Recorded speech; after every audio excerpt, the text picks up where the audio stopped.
इस एपीसोड की कहानी पंजाबी के मशहूर कहानीकार स्वर्गवासी सरदार कुलवंत सिंह विरक होना की कहानी खब्बल उपर आधारित है।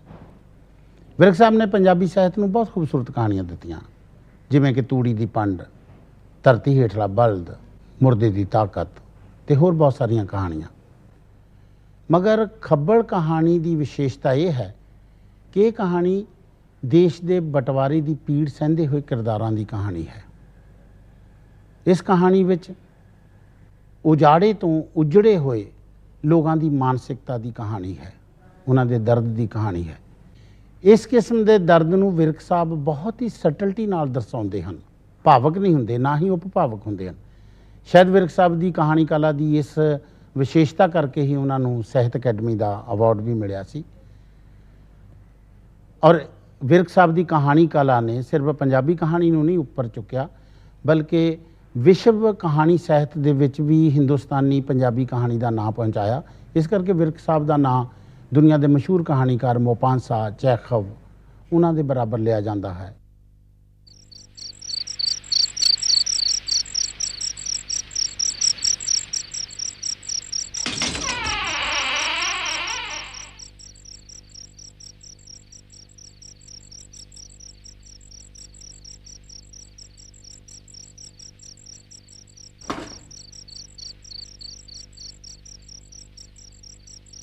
खाना रखता है, खा ली, नाले होलिया ठीक कर अपना, शमीम भाई आने वाला है।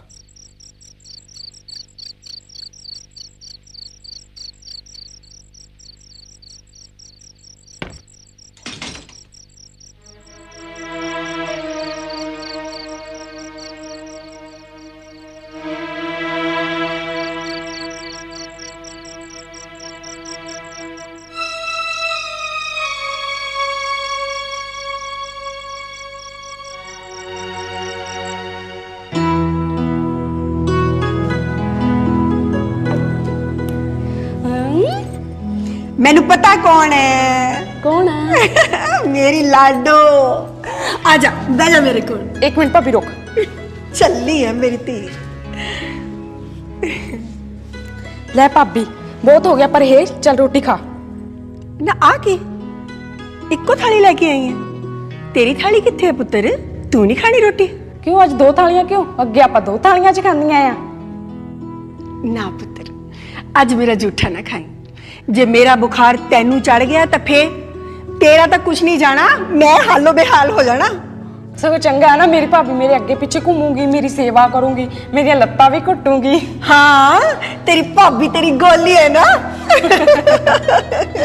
ले भाभी अद्धी ग्राई तू खा ते अद्धी खांदी मैं, शायद तेरा बुखार उतर के मैनू चढ़ जाए। हाय ना कुड़े, मेरा जूठा ना खाई।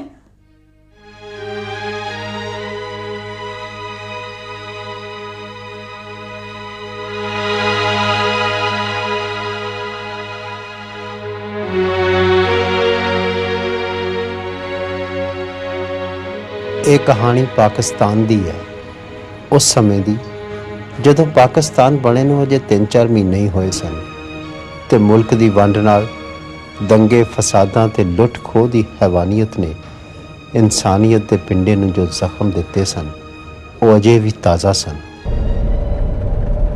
ਇਸ ਉਜੜ ਰਹੇ ਤੇ ਵਸ ਰਹੇ ਪਾਕਿਸਤਾਨ ਵਿੱਚ ਮੈਂ ਭਾਰਤ ਸਰਕਾਰ ਵੱਲੋਂ ਲਾਇਜ਼ਨ ਅਫਸਰ ਮੁਕਰਰ ਹੋਇਆ ਸੀ।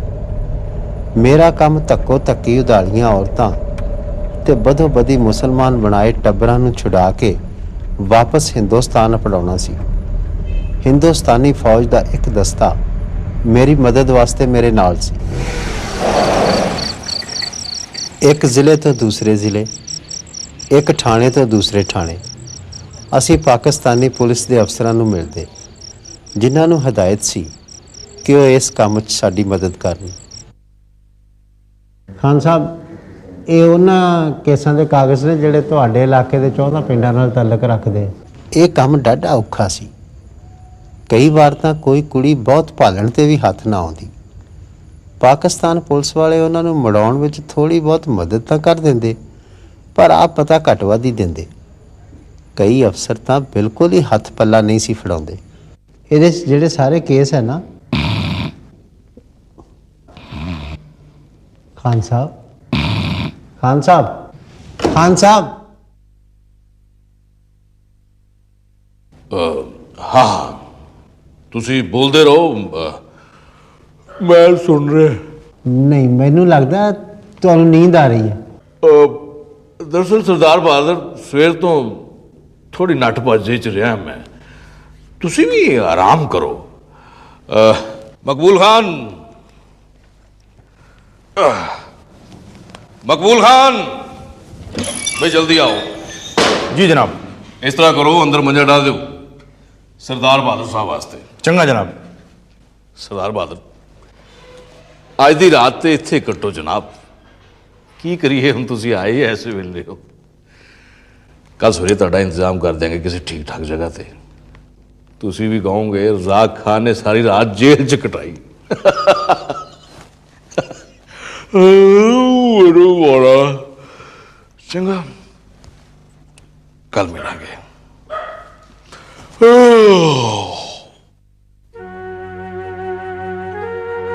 इस किस्म का वतीरा मेरे लिए नवा नहीं सी, ते ना ही इस तरह का नज़ारा। हैवानीयत के सैलाब च रुड़ के घरां दे समान थाणियां चौंकियां ते सरकारी दफ्तरां च आ पए सन। कदे इन्हां नूं बड़े चाਅ नाल घरां च सजाया गया होएगा, पर अज वो कबाड़ वांग ढेर होए पए सन। घरां दीयां अलमारियां पर छत्तियां ते चौंकियां चों लिया के ढेर कीते भांडे, छणकदियां चूड़ियां वाले उन्हां हत्थां नूं तरसदे सन ਜਿਹੜੇ कदे मांझ पांझ के उन्हां नूं लिशकाउंदे हुंदे सन। कदे सोचिया नहीं सी कि जिंदगी च अजिहा समां भी वेखना पएगा जद हंझूआं दे समुंदर च डुबदी मनुखता वेख के 5 दरियावां दे पानी भी रो पैणगे। बिस्तर लग गया जनाब।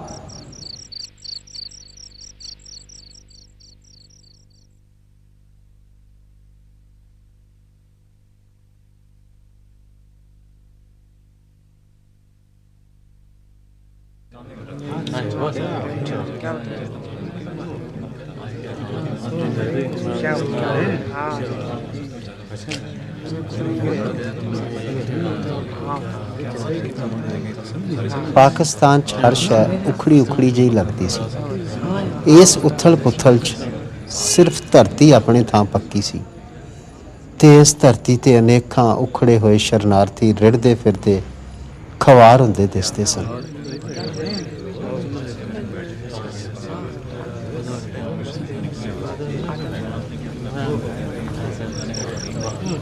अस्सलाम वालेकुम।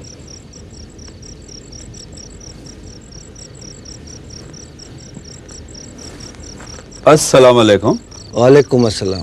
कित्थों आए हो भाई? जी ਅਸੀਂ ਤਾਂ ਬੜੀ ਦੂਰ ਤੋਂ ਆਏ ਆ, ਹਿਸਾਰ ਤੋਂ। ਬਸ ਕੀ ਦੱਸੀਏ ਮੀਆਂ ਜੀ, 20 ਕਿੱਲੇ ਖੇਤ ਸਨ ਉੱਥੇ ਹੀ ਰਹਿ ਗਏ ਆ। ਹੁਣ ਤਾਂ ਕੀ ਖੇਤ ਤੇ ਕੀ ਹਵੇਲੀਆਂ।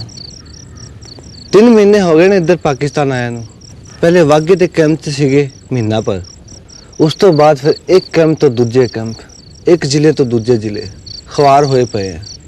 पर किते कोई ज़मीन कोई घर अलॉट नहीं होया, अपना तो कोई नहीं। बस न्याणे ते जनानियां नूं सिर लुकाण नूं थां मिल जाए ते अल्लाह दा शुक्र करिए। मिलेगी, जरूर मिलेगी। अल्लाह ते भरोसा रखो। बस जी हुण तां अल्लाह ताला ते ही भरोसा है। बख्शीश सिया। अहमद चाचा, ਤੁਸੀਂ ਇਸ ਵੇਲੇ ਕੀ ਲੋੜ ਸੀ ਇੱਥੇ ਆਉਣ ਦੀ? ਜੇ ਪਿੰਡ ਵਾਲਿਆਂ ਨੇ ਵੇਖ ਲਿਆ ਤਾਂ ਸੋ ਮਨਾ ਕੀਤਾ ਸੀ ਨਾ ਤੁਹਾਨੂੰ।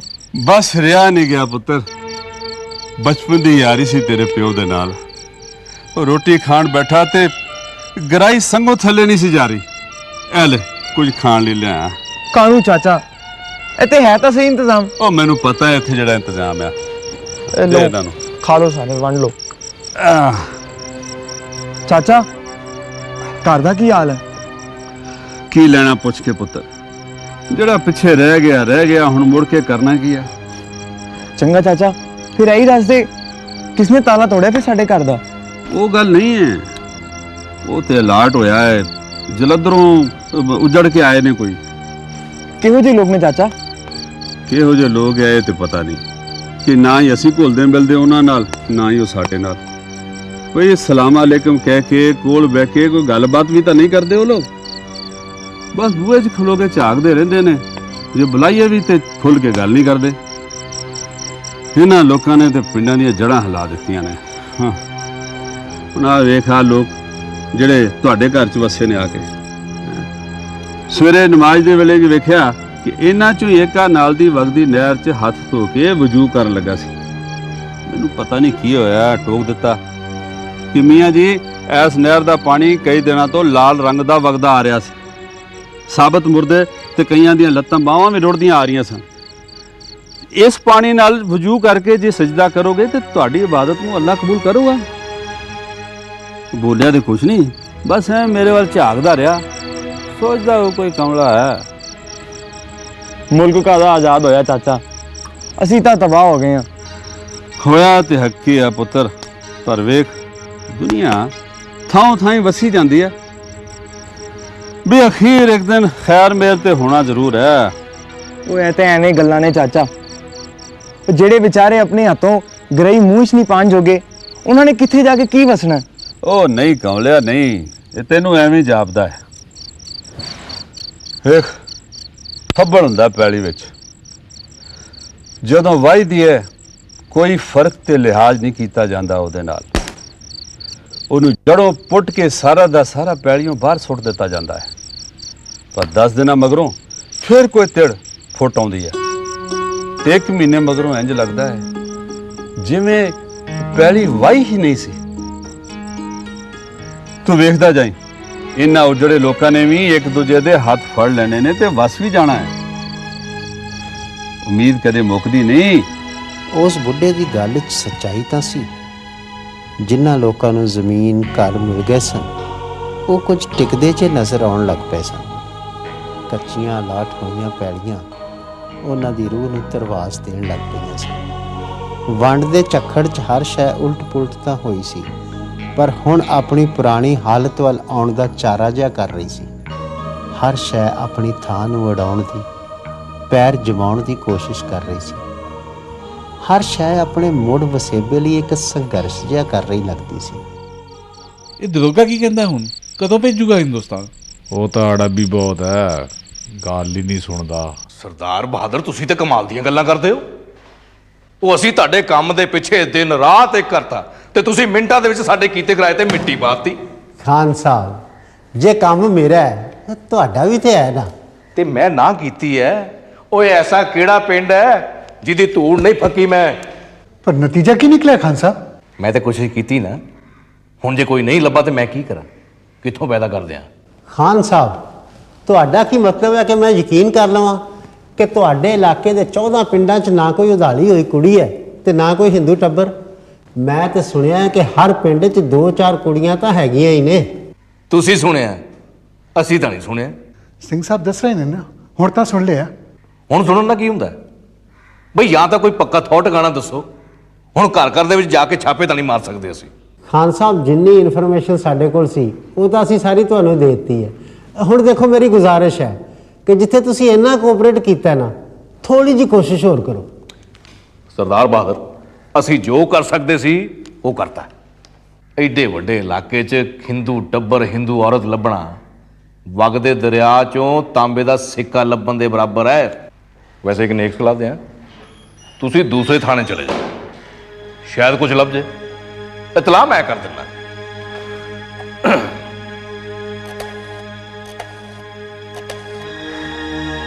ਚੱਕ ਲਓ ਹੁਣ। ਹੈਲੋ, ਹਾਂ ਬਈ, ਰਜ਼ਾਕ ਖਾਨ ਬੋਲ ਰਿਹਾ। ਆ ਹਿੰਦੁਸਤਾਨ ਤੋਂ ਸਰਦਾਰ ਬਹਾਦਰ ਆਏ ਨੇ, ਇਹਨਾਂ ਦੀ ਫਰਿਆਦ ਸੁਣ ਲਓ।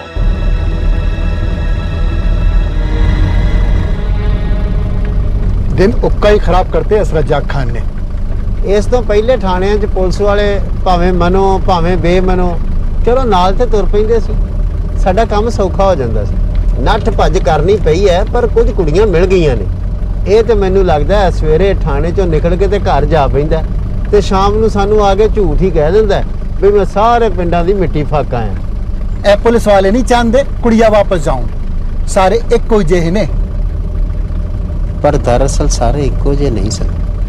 ਸਾਨੂੰ ਇਸ ਦੌਰਾਨ ਸ਼ੇਰ ਖਾਨ ਵਰਗੇ ਪੁਲਿਸ ਅਫਸਰ ਵੀ ਮਿਲੇ। ਸਿੰਘ ਸਾਹਿਬ, ਤੁਸੀਂ ਬੜੇ ਨੇਕ ਕੰਮ ਵਾਸਤੇ ਇੱਥੇ ਆਏ ਹੋ। ਬਿਲਕੁਲ ਫਿਕਰ ਨਾ ਕਰੋ, ਮੈਂ ਤੁਹਾਡੀ ਹਰ ਮੁਮਕਿਨ ਮਦਦ ਕਰਾਂਗਾ। ਬਹੁਤ ਬਹੁਤ ਮਿਹਰਬਾਨੀ ਥਾਣੇਦਾਰ ਸਾਹਿਬ। ਆ ਲਓ, ਤੁਹਾਡੇ ਇਲਾਕੇ ਦੀ ਜਿੰਨੀ ਵੀ ਜਾਣਕਾਰੀ ਸਾਡੇ ਕੋਲ ਸੀ ਇਹਦੇ 'ਚ ਦਰਜ ਹੈ। ਤੁਹਾਡੇ ਵਰਗੇ ਅਫਸਰ ਦੇ ਮਿਲਣ ਨਾਲ ਇਹ ਆਸ ਹੈ ਵੀ ਸਾਡੇ ਮਿਸ਼ਨ ਨੂੰ ਕੁਝ ਕਾਮਯਾਬੀ ਮਿਲ ਜਾਏਗੀ। ਵੈਸੇ ਤਾਂ ਅਸੀਂ ਉਮੀਦ ਲਾ ਬੈਠੇ ਸੀ। ਇਹਨਾਂ ਹਾਲਾਤ ਵਿੱਚ ਵੀ ਜੇ ਇੱਕ ਇਨਸਾਨ ਦੂਸਰੇ ਇਨਸਾਨ ਦੀ ਮਦਦ ਨਹੀਂ ਕਰੇਗਾ ਤਾਂ ਫਿਰ ਉਹਨੂੰ ਤਾਂ ਇਨਸਾਨ ਕਹਾਉਣ ਦਾ ਹੱਕ ਹੀ ਕੋਈ ਨਹੀਂ। ਸਿੰਘ ਸਾਹਿਬ, ਜਿੰਨੀ ਤਬਾਹੀ ਤੁਸੀਂ ਉੱਥੇ ਵੇਖੀ ਹੈ ਨਾ, ਉਹਦੇ ਨਾਲੋਂ ਵੀ ਵੱਧ ਤਬਾਹੀ ਇੱਥੇ ਹੋਈ ਹੈ। ਪਿੰਡਾਂ ਦੇ ਪਿੰਡ ਉੱਜੜ ਗਏ ਨੇ। ਇਨਸਾਨ ਤਾਂ ਛੱਡੋ, ਦੂਰ ਦੂਰ ਤੱਕ ਕਿਤੇ ਡੰਗਰ ਬੱਛਾ ਨਜ਼ਰ ਨਹੀਂ ਆਉਂਦਾ। ਜਿਨ੍ਹਾਂ ਪਿੰਡਾਂ ਦੀਆਂ ਗਲੀਆਂ ਕੱਚ ਕੇ ਯਾਰਾਂ ਨਾਲ ਲੁਕਣ ਵਿੱਚ ਖੇਡ ਕੇ ਬਚਪਨ ਗੁਜ਼ਾਰਿਆ ਹੈ, ਜਿਨ੍ਹਾਂ ਪਿੰਡਾਂ ਦੇ ਤੋੜ ਫੱਕ ਕੇ ਸਾਡਾ ਬਚਪਨ ਜਵਾਨੀ 'ਚ ਬਦਲਿਆ ਹੈ, ਅੱਜ ਉਹੀ ਪਿੰਡ ਬਗਾਨਾ ਜਿਹਾ ਲੱਗਦਾ। ਸਿੰਘ ਸਾਹਿਬ, ਇੱਥੇ ਸਿਰਫ ਸ਼ਰਨਾਰਥੀ ਨਹੀਂ ਜਿਹੜੇ ਉਖੜੇ ਨੇ, ਅਸੀਂ ਵੀ ਉਖੜੇ ਹਾਂ। ਬਰਾਦਰੀ ਵਾਲਿਆਂ ਦੀਆਂ ਬਰਾਦਰੀਆਂ ਟੁਰ ਗਈਆਂ ਨੇ ਤੇ ਯਾਰਾਂ ਦੇ ਯਾਰ ਵਿਛੜ ਗਏ। ਮਿਲ ਮਾਲਕਾਂ ਦੇ ਮਜ਼ਦੂਰ ਚਲੇ ਗਏ ਨੇ ਤੇ ਮਜ਼ਦੂਰਾਂ ਦੇ ਮਿਲ ਮਾਲਕ, ਤੇ ਉਹਨਾਂ ਦੀ ਥਾਂ ਤੇ ਹੁਣ ਨਵੇਂ ਲੋਕ ਆ ਗਏ ਨੇ। ਇਹ ਨਵੇਂ ਲੋਕ ਹੈ ਤਾਂ ਆਪਣੇ ਹੀ ਮਜ਼ਹਬ ਦੇ, ਪਰ ਫਿਰ ਵੀ ਬਗਾਨੇ ਜਿਹੇ ਲੱਗਦੇ ਨੇ। ਜੋ ਬੀਤ ਗਿਆ ਖਾਨ ਸਾਹਿਬ ਉਹ ਤੇ ਮੋੜਿਆ ਨਹੀਂ ਜਾ ਸਕਦਾ। ਹੁਣ ਤੇ ਇਹੋ ਹੀ ਹੈ ਵੀ ਇਹ ਜਿਹੜੀਆਂ ਮਜ਼ਲੂਮ ਔਰਤਾਂ ਤੇ ਟੱਬਰ ਵਿਚਾਰੇ ਮੁਸੀਬਤ ਦੇ ਮਾਰੇ ਇੱਥੇ ਫਸੇ ਨੇ, ਉਹਨਾਂ ਨੂੰ ਕਿਸੇ ਤਰ੍ਹਾਂ ਕੱਢਿਆ ਜਾਏ ਤੇ ਮੁੜ ਤੋਂ ਵਸਾਇਆ ਜਾਏ। ਤੇ ਇਹ ਕੰਮ ਤੁਹਾਡੇ ਵਰਗੇ ਨੇਕ ਅਫਸਰ ਦੀ ਮਦਦ ਤੋਂ ਬਿਨਾਂ ਮੁਮਕਿਨ ਨਹੀਂ। ਸਿੰਘ ਸਾਹਿਬ, ਮੈਂ ਆਪਣੇ ਵੱਲੋਂ ਕੋਈ ਕਸਰ ਬਾਕੀ ਨਹੀਂ ਛੱਡਾਂਗਾ, ਪਰ ਇਹਨਾਂ ਕਾਗਜ਼ਾਂ ਤੋਂ ਤਾਂ ਸਿਰਫ ਇਹ ਪਤਾ ਲੱਗਦਾ ਹੈ ਕਿ ਕਿਹੜੀਆਂ ਔਰਤਾਂ ਲਾਪਤਾ ਨੇ। ਸਵਾਲ ਤਾਂ ਇਹ ਹੈ ਕਿ ਉਹਨਾਂ ਨੂੰ ਕੌਣ ਲੈ ਗਿਆ ਤੇ ਹੁਣ ਉਹ ਕਿੱਥੇ ਨੇ। ਇਹ ਪਤਾ ਕਰਨ ਲਈ ਤਾਂ ਨੱਠ ਭੱਜ ਕਰਨੀ ਪੈਣੀ ਹੈ ਖਾਨ ਸਾਹਿਬ। ਬਿਲਕੁਲ ਕਰਾਂਗੇ ਜਨਾਬ, ਬਲਕਿ ਉਹਨਾਂ ਬਾਰੇ ਕੱਚੀ ਪੱਕੀ ਇਨਫੋਰਮੇਸ਼ਨ ਤਾਂ ਸਾਡੇ ਕੋਲ ਵੀ ਹੈਗੀ। ਮੈਂ ਤੁਹਾਨੂੰ ਉੱਥੇ ਲੈ ਕੇ ਚੱਲਾਂਗਾ। ਆ ਜਾਓ। ਆਓ ਜੀ। ਸਿੰਘ ਸਾਹਿਬ, ਮੇਰੀ ਇਨਫੋਰਮੇਸ਼ਨ ਦੇ ਮੁਤਾਬਕ ਇੱਕ ਔਰਤ ਤਾਂ ਇਸੇ ਪਿੰਡ ਵਿੱਚ ਹੀ, ਨਾਲ ਦੇ ਪਿੰਡ ਦੇ ਨੰਬਰਦਾਰ ਦੀ ਨੌਂ ਸੀ। अस्सलाम वालेकुम जनाब। ਵਾਲੇਕੁਮ ਅਸਲਾਮ। अब्दुल काका मंजी लिया था, नाले चाह पानी का बंदोबस्त कर। ਉਹ ਨਹੀਂ ਰਹਿਣ ਦੇ ਦੀ ਕੋਈ ਲੋੜ ਨਹੀਂ। ਤੁਸੀਂ ਸਿਰਫ ਇਹ ਦੱਸੋ ਵੀ ਇਸ ਪਿੰਡ ਵਿੱਚ ਕਿਹੜੇ ਕਿਹੜੇ ਘਰ ਦੇ ਵਿੱਚ ਕੋਈ ਹਿੰਦੂ ਜਾਂ ਸਿੱਖ ਔਰਤਾਂ ਡੱਕੀਆਂ ਨੇ। नहीं जी नहीं। एक सलीम नाम का बंदा है। चुप कर ओए, मैं दसना एवी रौला पाई जांदे। कल्ला कल्ला बंदा गल करे शराब नाल। जनाब आ नाल ही घर हैगा शमीम दा, उधर एक कुड़ी वेखी है। ਕਿਹੜਾ ਘਰ ਹੈ ਉਹਦਾ? आज मगर ही है, यही घर है जी। ਤੁਹਾਡੇ ਦੋਹਾਂ ਤੋਂ ਇਲਾਵਾ ਹੋਰ ਕੋਈ ਰਹਿੰਦਾ ਇੱਥੇ? शमीम मुंडा इन्हां दा जी, लगदा किते बाहर गया जी। ਇਸ ਕਮਰੇ 'ਚ ਕੌਣ ਹੈ? ਆਓ ਜ਼ਰਾ।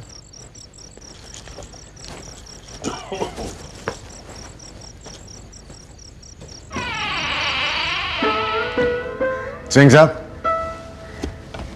ਇਤਲਾ ਬਿਲਕੁਲ ਪੱਕੀ ਸੀ, ਤੁਸੀਂ ਆਪ ਗੱਲ ਕਰ ਲਓ।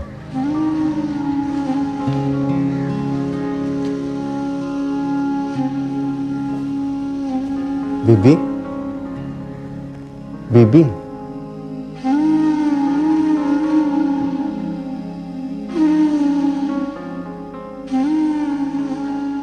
ਬੀਬੀ ਮੈਂ ਇਕਬਾਲ ਸਿੰਘ ਹਾਂ, ਲਾਇਜ਼ਨ ਆਫਿਸਰ, ਭਾਰਤ ਸਰਕਾਰ ਵੱਲੋਂ ਆਇਆ।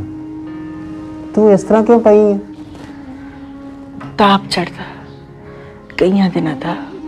ਤੇਰੇ ਕੋਲ ਕੋਈ ਜਨਾਨੀ ਨਹੀਂ ਤੇਰੀ ਦੇਖਭਾਲ ਕਰਨ ਲਈ? ਹੁਣ ਤਾਂ ਕੋਈ ਮੇਰੇ ਨੇੜੇ ਵੀ ਨਹੀਂ ਲੱਗਦਾ।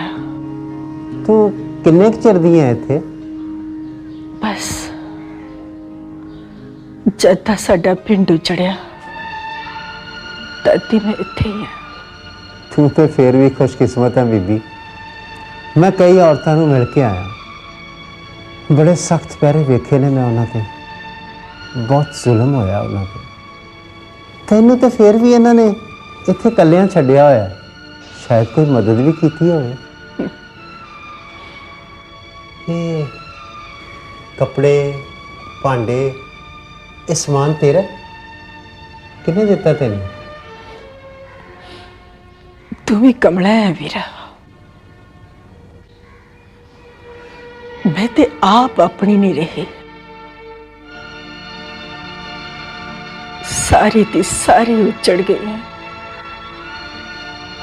रुड़ जड़िया ने कई वार लुटिया मैनू।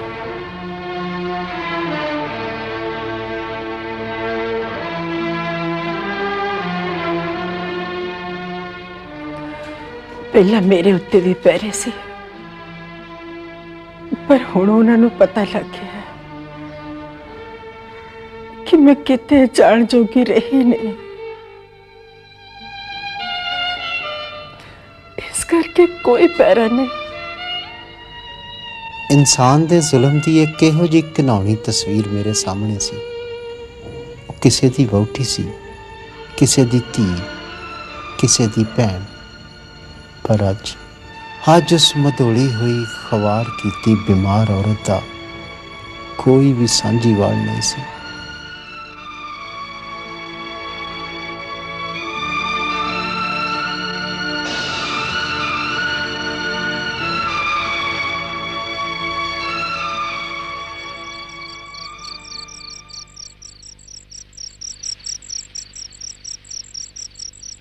थानेदार साहब, इस औरत ਨੂੰ ਤਾਂ ਬਹੁਤ ਤੇਜ਼ ਬੁਖਾਰ ਹੈ। ਘੱਟੋ ਘੱਟ ਤੁਰਨ ਫਿਰਨ ਜੋਗੀ ਤਾਂ ਹੋ ਜੇ ਤਾਂ ਕਿ ਅਸੀਂ ਇਹਨੂੰ ਨਾਲ ਲਿਜਾ ਸਕੀਏ। ਜੀ ਜਨਾਬ। ਪਰ ਇਹ ਵੇਖ ਲੈਣਾ ਐਸਾ ਨਾ ਹੋਵੇ ਜਦ ਨੂੰ ਅਸੀਂ ਵਾਪਸ ਆਈਏ ਕੁੜੀ ਨੂੰ ਇੱਧਰ ਉੱਧਰ ਕਰ ਦੇਣ। ਨਹੀਂ ਨਹੀਂ ਸਿੰਘ ਸਾਹਿਬ, ਇਹ ਹੁਣ ਕੁੜੀ ਸਾਡੀ ਨਜ਼ਰ 'ਚ ਆ ਗਈ ਹੈ, ਇਹ ਕਿਤੇ ਨਹੀਂ ਜਾ ਸਕਦੀ। ਵੇਖੋ ਬਈ, ਇਹ ਕੁੜੀ ਹੁਣ ਕਿਤੇ ਜਾਣੀ ਨਹੀਂ ਚਾਹੀਦੀ। ਨਾਲੇ ਕਿਸੇ ਹਕੀਮ ਵੈਦ ਦਾ ਇੰਤਜ਼ਾਮ ਕਰਕੇ ਇਹਦਾ ਦਵਾ ਦਾਰੂ ਕਰਾਓ। ਫਿਕਰ ਨਾ ਕਰੋ ਜਨਾਬ। ਹੋਰ ਹੁਕਮ ਕਰੋ ਜਨਾਬ। ਅਗਲੇ ਪਿੰਡ ਜਾਣਾ ਜਾਂ ਵਾਪਸ ਥਾਣੇ ਚਲੀਏ? थानेदार साहब, मैं 1 मिनट च आया।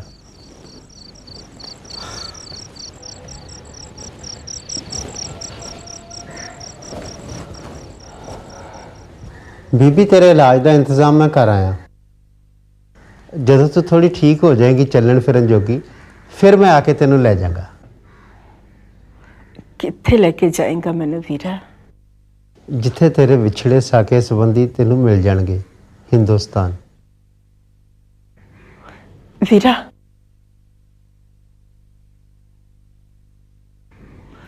ਵੀਰਾ ਇੱਕ ਗੱਲ ਸੁਣ ਮੇਰੀ। ਮੈਂ ਤੇਰੇ ਨਾਲ ਇੱਕ ਕੰਮ ਹੈ, ਮੇਰੀ ਗੱਲ ਮੰਨੇਗਾ? ਦੱਸ ਬੀਬੀ। ਦੇਖ ਵੀਰਾ, ਮੈਨੂੰ ਝੂਠੀ ਆਸ ਨਾ ਦੇ ਵੀਰਾ। ਮੈਨੂੰ ਪਤਾ ਹੈ ਇਸ ਲਾਸ਼ ਨੂੰ ਹੁਣ ਕਿਸੇ ਨਹੀਂ ਢੋਣਾ। तेरे अगे हाथ जोड़ के एक अर्ज है मेरी, जे तू मेरी गल मन्ने था। दस बीबी। देख वीरा, तू मेरा सिख भरा है, मैं भी कदी सिख होंदी सी, पर आज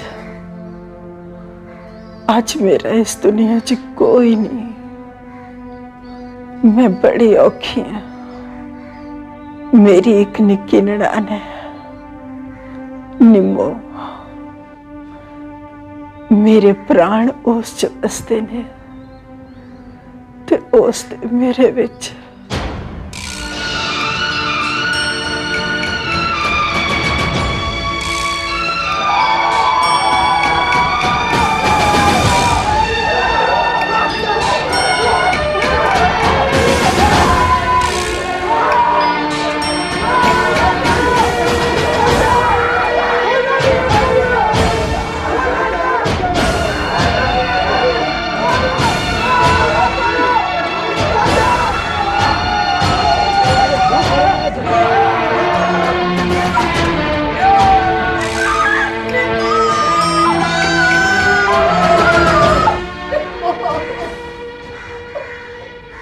बाद च पता लगा कि उस दिन निम्मो नूं ਉਹ रुड़ गए 11 ਚੱਕ वाले लै गए सी। उस दिन हमले च सब तो वड्डी ताड़ उन्हां दी सी। वीरा, मैनू तेरी बड़ी चौधर जापदी है, सारे तेरी गल सुनते हैं, पुलिस वाले भी तेरी गल मानते हैं। वीरा, तू मेरी निम्मो ने मेरे कोल लिया दे। मैं उसकी वड्डी भरजाई हाँ, मैं उसनू अपने हथी पालिया, मैं उसकी मां बराबर हाँ। ਮੈਂ ਉਸ ਨੂੰ ਆਪ ਕਿਸੇ ਚੰਗੇ ਤੇ ਲੜ ਲਾਵਾਂਗੀ। ਮੇਰੀ ਵੀ ਸਾਂਝ ਵਧੇਗੀ, ਮੇਰੀਆਂ ਬਾਹੀਂ ਬਣਨਗੀਆਂ, ਮੈਂ ਵੀ ਕਿਸੇ ਨੂੰ ਆਪਣਾ ਆਖਣ ਜੋਗੀ ਹੋਵਾਂਗੀ। ਵੀਰਾ ਦੱਸ, ਮੇਰਾ ਇੰਨਾ ਕੰਮ ਕਰੇਗਾ ਨਾ ਵੀਰੇ?